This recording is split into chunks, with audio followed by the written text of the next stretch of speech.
अब हम देखते हैं कि ऐसी समस्याएं जो दक्षिण एशियाई देशों में समान रूप से कायम हैं, सभी देशों में हैं, मोटा मोटा सभी देशों में ऐसी कौन सी कॉमन समस्याएं हैं, समान समस्याएं यानी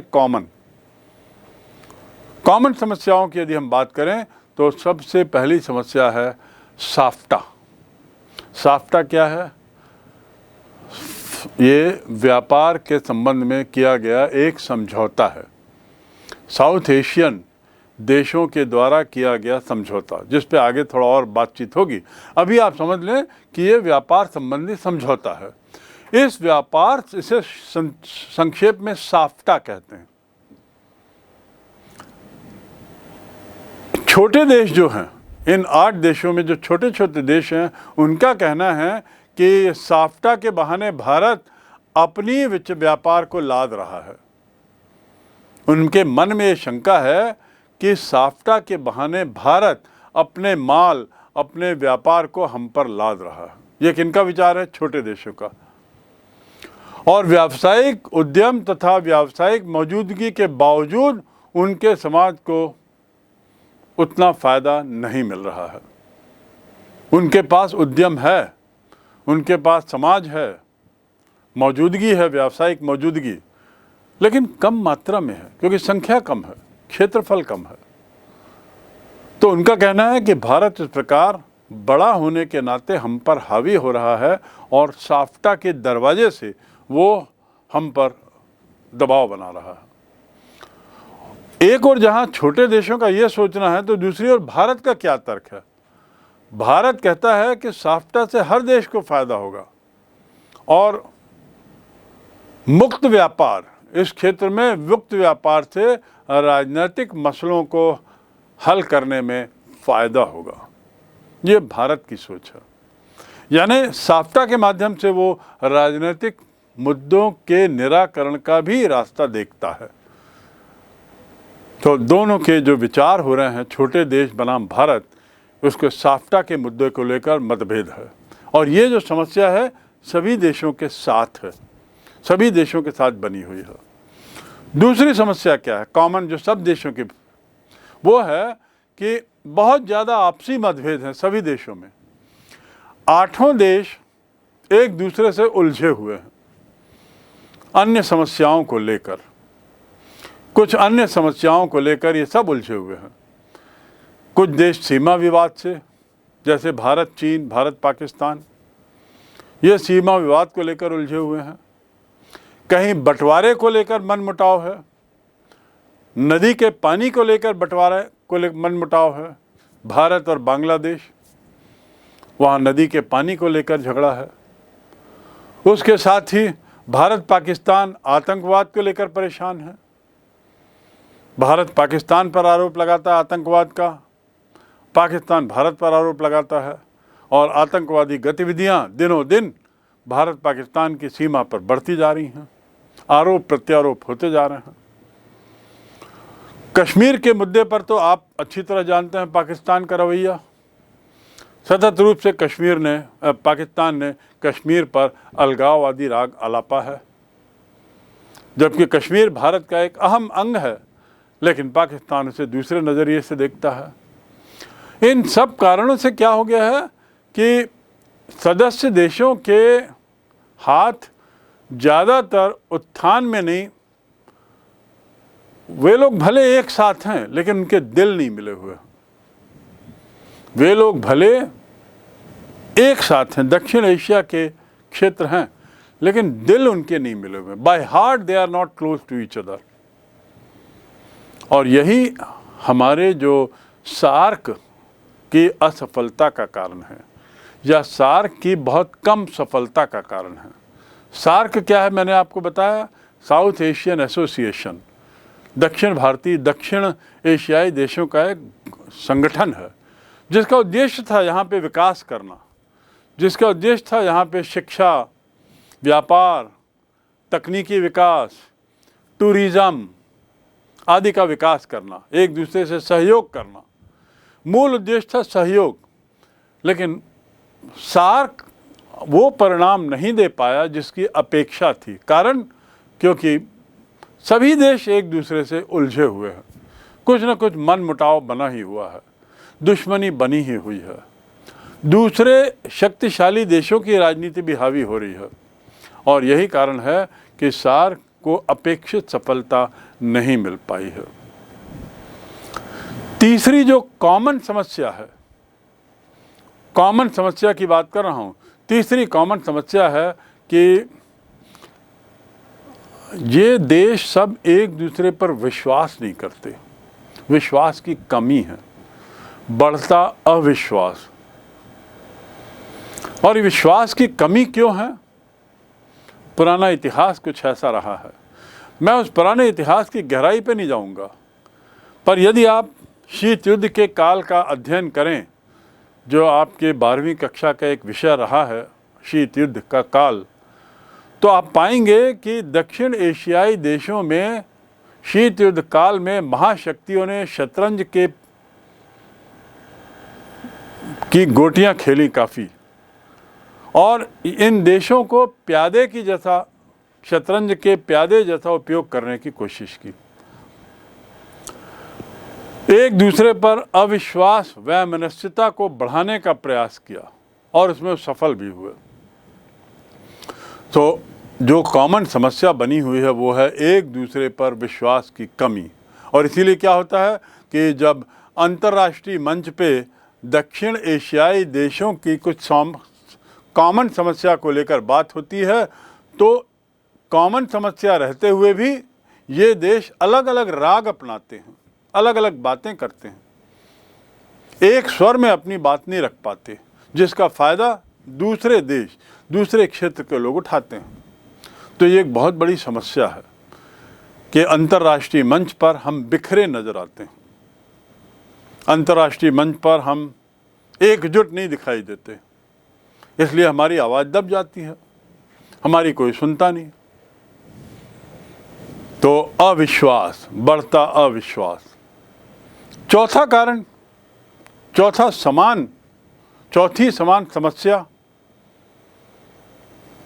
दक्षिण एशिया के सारे झगड़े ऐसा नहीं है कि भारत और उसके पड़ोसी देश के ही साथ हों। अभी जो मैंने उदाहरण दिया उसमें मैंने बताया भारत पाकिस्तान का मुद्दा, मैंने भारत नेपाल का मुद्दा बताया, भारत बांग्लादेश का मुद्दा बताया। तो आप इस गलत फहमी में मत रहिए कि सारी समस्या की जड़ भारत और अन्य देश हैं, उसकी जड़ में भारत एक तरफ और अन्य देश एक तरफ, ऐसा नहीं है। इन देशों के बीच में भी आपस में भी समस्याएं हैं।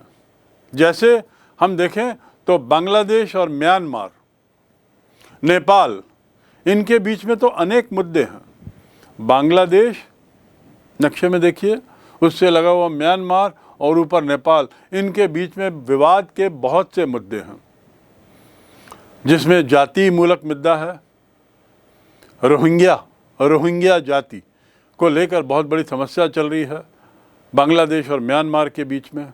और ऐसी नेपाल और भूटान, इनके बीच में भी बहुत समस्या है। अप्रवासियों को लेकर इन तीनों देशों के बीच में भारी तनाव बना रहता है और अंतर्राष्ट्रीय मंच पर ये तीनों देश एक दूसरे पर आरोप प्रत्यारोप लगाते दिखाई देते हैं। रोहिंग्या एक वहाँ की जाति है म्यांमार की,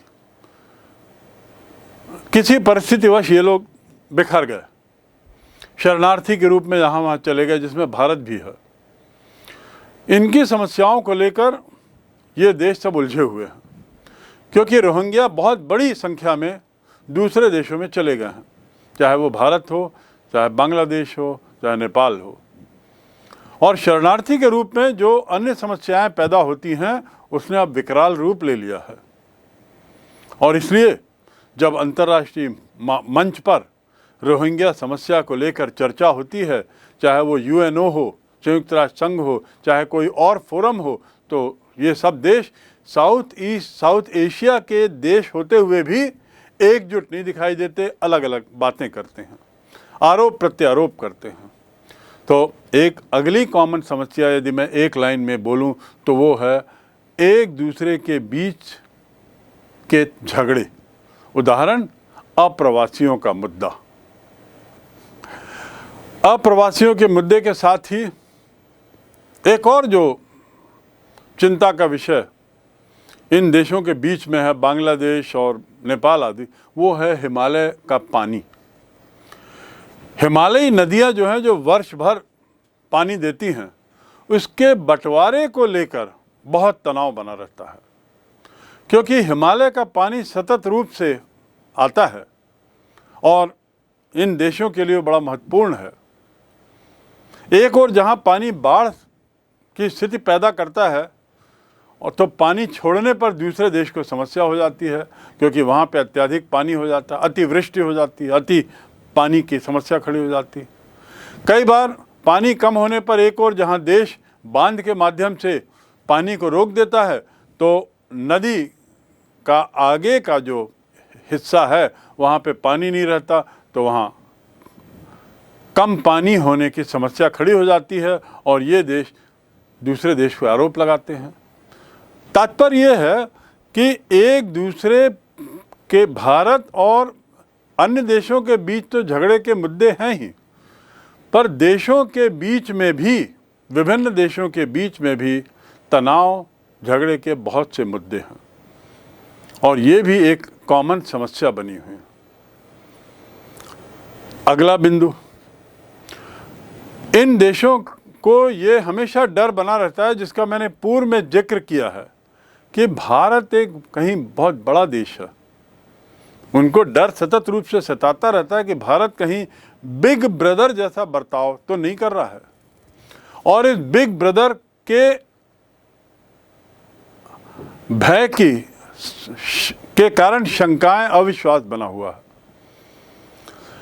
भारत कहीं पर बड़े होने पर दबाव हम पर ना बना दे, ऐसा इन लोगों को हमेशा डर बना रहता है। और साथ ही दक्षिण भारत का जो भूगोल है, जहां भारत बीच में स्थित है, वहां भी अन्य देशों को ये चिंता है। भारत की सीमा को लेकर भी बहुत सारी चिंताएं हैं। तो निष्कर्ष ये कि अगली जो कॉमन समस्या है वह भारत की भौगोलिक स्थिति और भारत का विशाल होना अन्य देशों के लिए तनाव का मुद्दा है। अंतिम कॉमन समस्या, समान समस्या जिससे सभी देश ग्रसित हैं साउथ एशिया के, वो है निर्धनता और आर्थिक पिछड़ापन। ये जो क्षेत्र है, भारत कितना भी विकसित हो, सच्चाई तो ये है कि 40% जनता अभी भी निर्धनता रेखा से नीचे है। एक बहुत बड़ी जनसंख्या अभी भी अशिक्षित है। एक बहुत बड़ी जनसंख्या अभी भी बहुत कम प्रतिदिन आय पर रहती है, प्रति व्यक्ति आय पर रहती है। और ये भारत को सार्क में सबसे शक्तिशाली देश माना जाता है, उसकी तो ये स्थिति है, तो बाकी देशों की स्थिति आप सोच सकते हैं कितनी दयनीय होगी इन मामलों में, शिक्षा के मामले में, आर्थिक विपन्नता के मामले में, बीमारी के मामले में, स्वास्थ्य के मामले में, पिछड़ेपन के मामले में। तो एक अंतिम समस्या, लेकिन बहुत गहन समस्या है कि सभी देश आर्थिक दृष्टि से निर्धनता और पिछड़ेपन की मिसाल हैं। ये सभी देश मानव सूचकांक में बहुत गिरे हुए हैं, केवल श्रीलंका को छोड़कर। श्रीलंका जो है मानव सूचकांक की स्थिति में थोड़ा बेहतर है और उसका एक कारण ये भी हो सकता है कि वहाँ की जनसंख्या कम है। लेकिन बाकी सारे देश की बात करें तो गरीबी, बीमारी, भूखमरी, अकाल, पिछड़ापन, ये यहाँ के हमारे इसके लिए बड़े सामान्य शब्द हैं यहाँ के लिए। विकास बहुत कम देखा जाता है और विकास कम क्यों है? राजनीतिक अस्थिरता। राजनीतिक अस्थिरता क्यों है? उसके कारणों का हमने जिक्र किया है। तो कुल मिला के एक विषम चक्र बना हुआ है। तो ये 6 कॉमन समस्याएं और 2 मूल समस्याएं ये इस बात को बताती हैं कि दक्षिण एशिया की स्थिति कैसी है। एक नज़र हम सरसरी नज़र डाल दें यहाँ की आर्थिक स्थिति पर। इस क्षेत्र के देशों की आर्थिक स्थिति पर हम देखें तो इस चार्ट के माध्यम से आपको दिख जाएगा कि तुलना करें, आप थोड़ा इसका अध्ययन करें, जो यहाँ पे स्पष्ट रूप से दृष्टिगोचर हो रहा है। कॉलम जो है, पहला क्षेत्र, देश का नाम, फिर क्षेत्रफल कितना है, जनसंख्या कितनी है, गरीबों का प्रतिशत क्या है, सकल राष्ट्रीय उत्पादन क्या है और प्रति व्यक्ति आय क्या है। इसमें आप देखिए कि कितना अंतर दिख रहा है। जनसंख्या, प्रति व्यक्ति आय और क्षेत्रफल, इसका थोड़ा अध्ययन करिए और अध्ययन करके कुछ निष्कर्ष पे आइए।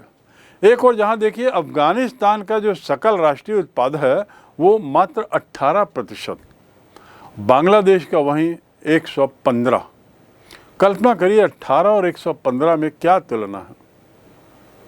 और वहीं भूटान का 1.7। सकल राष्ट्रीय उत्पाद बिलियन डॉलर में, प्रतिशत की बात नहीं कर रहे हैं, बिलियन डॉलर में। अब यदि हम प्रतिशत में बदलें तो स्थितियां बदल जाएंगी, ये आंकड़े थोड़े से स्थान परिवर्तन हो जाएगा। सकल राष्ट्रीय उत्पाद बिलियन डॉलर में यदि बात कर रहे हैं और भूटान का यदि मात्र 1.7 दिख रहा है, वो इसलिए क्योंकि वहाँ जनसंख्या बहुत कम है, क्षेत्रफल बहुत कम है। तो प्रतिशत में यदि बात करें तो हो सकता है इसका स्थान बेहतर हो। ऐसे ही आप देखिए प्रति व्यक्ति आय, अफगानिस्तान का 1400, बांग्लादेश का 2000, भूटान का 6000 से ऊपर।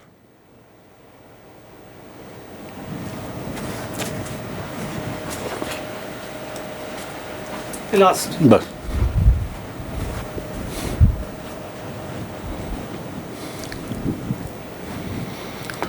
दूसरी ओर भारत को देखिए, भारत की जनसंख्या कितने आगे, कितनी ज़्यादा है। और वहीं भारत का जो जन क्षेत्रफल देखिए, वो भी कितना ज़्यादा है। क्षेत्रफल और जनसंख्या दोनों में इस चार्ट से बड़ा स्पष्ट है कि हम बहुत ज़्यादा हैं। और चूंकि हमारी जनसंख्या बहुत ज़्यादा है, ये कहना शायद गलत नहीं होगा, इसीलिए हमारा गरीबी की जनसंख्या का प्रतिशत भी ज़्यादा है, जो लगभग 27.5% है। ये 2005 का आंकड़ा है, 27.5। और सकल राष्ट्रीय उत्पाद 1847 बिलियन डॉलर यदि दिखा रहा है, तो वो इतनी बड़ी जनसंख्या का दिखा रहा है। इसे यदि हम पर व्यक्ति आय के रूप में तोड़ें तो मात्र $3,800, मात्र $3,800। और दूसरी तरफ मालदीव का देखिए तो वो $7,700 के आसपास आ रहा है, 7,690। मालदीव का आता है 7,690, यानी $7,700 के बराबर। भूटान का $6,300 के बराबर, श्रीलंका $6,100। ये जो चार्ट है, ये दक्षिण एशिया के देशों की आर्थिक स्थिति को एक तरीके से दिखाता है। और ये जो चार्ट बना है, ये 2012 विश्व बैंक, जो सर्वमान्य संस्था है जिसके आंकड़े सर्वमान्य होते हैं, उसने देश और अर्थव्यवस्थाएं के तहत ये निष्कर्ष, ये आंकड़े तैयार किए हैं। तो इन आंकड़ों से आप आर्थिक स्थिति समझ सकते हैं और देख सकते हैं कि स्थितियां कैसी हैं।